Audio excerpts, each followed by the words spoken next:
ಓಂ ಶ್ರೀ ಗುರುಭ್ಯೋ ನಮಃ. ಶ್ರೀಮದ್ಭಗವದ್ಗೀತಾ 6ನೇ ಅಧ್ಯಾಯ 13ನೆಯ ಶ್ಲೋಕ. ಸಮಂ ಕಾಯ ಶಿರೋಗ್ರೀವಂ ಧಾರಯನ್ ಅಚಲಂ ಸ್ಥಿರಃ ಸಂಪ್ರೇಕ್ಷ್ಯ ನಾಸಿಕಾಗ್ರಂ ಸ್ವಂ ದಿಶಶ್ಚಾನವಲೋಕಯನ್. Holding the trunk, head and neck straight and steady, remaining firm and fixing the gaze on the tip of his nose without looking in other directions.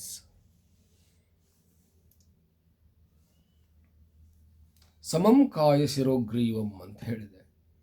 ಕಾಯ ಅಂತಂದರೆ ಶರೀರವನ್ನು ಸಮವಾಗಿ ಇಟ್ಟುಕೊಂಡು ಕೂತ್ಕೊಳ್ಬೇಕು. ಪದ್ಮಾಸನ ಆಗಲಿ, ಸ್ವಸ್ಥಾಸನಗಳನ್ನು ಹಾಕಿಕೊಂಡು ಕೂತ್ಕೊಳ್ಳೋದು. ಇಚ್ಛಾಸನ, ತನಗೆ ಯಾವುದಾದರೂ ಕೂಡ ಆಸನವನ್ನು ಸ್ಥಿರವಾಗಿ ಹಾಕಿಕೊಂಡು ಕುಳಿತುಕೊಳ್ಳಬೇಕು. ಕೂತ್ಕೊಂಡ ಮೇಲೆ ಚಂಚಲ ಮಾಡಿಕೊಳ್ಳಬಾರದು, ವಿಗಲಿತನಾಗಬಾರದು, ಅಲುಗಾಡಬಾರದು. ನಾಸಿಕಾಗ್ರಂ, ಮೂಗಿನ ತುದಿಯನ್ನೇ ನೋಡುತ್ತಾ ತನ್ನ ಪ್ರಾಣವನ್ನು ಮೂಗಿನ ತುದಿಯಿಂದ ಹೊರಹಾಕುವುದು, ಹೋಗುವುದು, ಬರುವುದನ್ನು ನೋಡುತ್ತಾ ಕೂತ್ಕೊಳ್ಬೇಕು.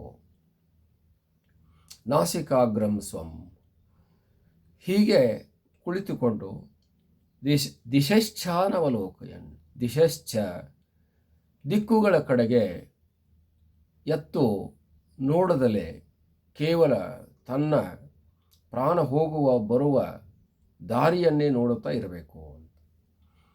ಅಂದರೆ ಮನುಷ್ಯ ಸಾಧನೆ ಮಾಡಲಿಕ್ಕೆ ಹತ್ತಿದಾಗ ಆ ಸಾಧನೆಯು ನಿರಂತರವಾಗಿ ಧಾರಾಪಾತ್ರೆಯಂತೆ ಮುಂದುವರಿಯಬೇಕು.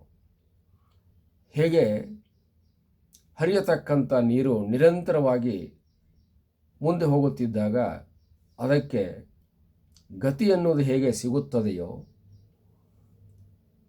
ಅದರಂತೆ ಇಲ್ಲಿ ಇವನ ಧ್ಯಾನವೂ ಕೂಡ, ಇವನ ಯೋಗವೂ ಕೂಡ ಮಧ್ಯದಲ್ಲಿ ನಿಂತುಕೊಳ್ಳಬಾರದು. ಅದು ನಿಂತುಕೊಂಡಿತು ಅಂತಂದರೆ ಮತ್ತೆ ಅದನ್ನು ಜೋಡಿಸುವುದು ಸಾಹಸದ ಕೆಲಸವಾಗುತ್ತದೆ. ಎಲ್ಲಿಯಾದರೂ ಒಂದು ಕಡೆಗೆ ಅದು ಕಟ್ಟಾಗಿ ಹೋಯಿತು ಅಂತಂದರೆ ಮತ್ತು ಅದನ್ನು ಜೋಡಿಸುವುದಕ್ಕೆ ಸಮಯ ಬೇಕಾಗುತ್ತದೆ. ಅಲ್ಲಿ ಮತ್ತೆ ಬೇರೆ ಕೆಲಸ ಆಗುತ್ತದೆ, ಮನಸ್ಸು ಚಂಚಲವಾಗುತ್ತದೆ. ಈ ರೀತಿ ಮಾಡುವುದರಿಂದ ಇವರು ಮತ್ತೆ ಶುರು ಮಾಡೋದು, ಮಧ್ಯದಲ್ಲಿ ನಿಲ್ಲಿಸೋದು, ಮತ್ತೆ ಶುರು ಮಾಡೋದು, ಮಧ್ಯದಲ್ಲಿ ಬಿಡೋದು, ಮತ್ತೆ ಶುರು ಮಾಡೋದು, ಮಧ್ಯದಲ್ಲಿ ಬಿಡೋದು.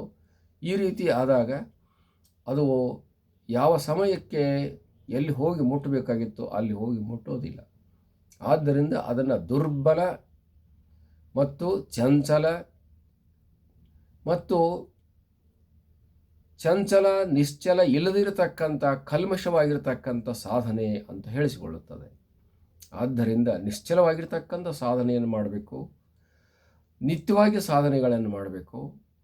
ಶರೀರದಲ್ಲಿರತಕ್ಕಂಥ ರೋಗಗಳನ್ನು ನಿವಾರಣೆ ಮಾಡಿಕೊಂಡಿರಬೇಕು. ವ್ಯಾಧಿ, ಆಧಿ, ಬಾಧಿ ಅಂತಕ್ಕಂಥ ಈ ಬಾಧೆಗಳು ಇರಬಾರದು. ಆಧ್ಯಾತ್ಮಿಕ, ಆಧಿಭೌತಿಕ, ಆಧಿದೈವಿಕ ಆಗಿರತಕ್ಕಂಥ ಈ ಬಾಧೆಗಳನ್ನು ಶಮನ ಮಾಡಿಕೊಂಡಿರಬೇಕು. ಇಂದ್ರಿಯಗಳಲ್ಲಿ ಪಟುತ್ವ ಇರಬೇಕು, ಅವುಗಳಲ್ಲಿ ಶಕ್ತಿ ಇರಬೇಕು, ಅವು ಹೇಳಿದಂತೆ ಕೇಳುವಂತೆ ಇರಬೇಕು.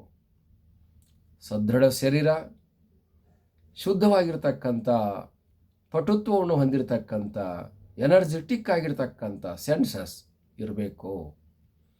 ಮತ್ತು ಮೈಂಡ್ ಆ್ಯಂಡ್ ಇಂಟೆಲೆಕ್ಟ್ ಅಂತಕ್ಕಂಥದ್ದು ಇವು ಯಾವಾಗಲೂ ಕೂಡ ಏಕಾಗ್ರ ಸ್ವರೂಪವನ್ನು ಹೊಂದಿರಬೇಕು.